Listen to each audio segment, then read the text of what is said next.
आज हम सीखेंगे कि सॉकेट की पोलैरिटी कैसे चेक करें और ब्रेकर का ट्रिपिंग टेस्ट सुरक्षित तरीके से कैसे किया जाता है। सबसे पहले सेफ्टी जरूरी है। सही टेस्टर इस्तेमाल करें और लाइव टर्मिनल्स को कभी हाथ से टच ना करें। सॉकेट में आमतौर पर 3 कनेक्शंस होते हैं: लाइव, न्यूट्रल और अर्थ। पोलैरिटी टेस्ट में इनका सही कनेक्शन वेरीफाई। इसके लिए सबसे आसान तरीका है अप्रूव्ड सॉकेट पोलैरिटी टेस्टर को सॉकेट में लगाना।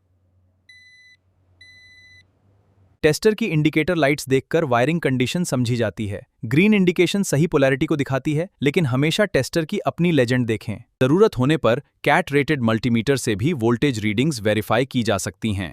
मीटर की सही रेंज और कैटेगरी इस्तेमाल करें। अब ब्रेकर टेस्ट की बात करते हैं।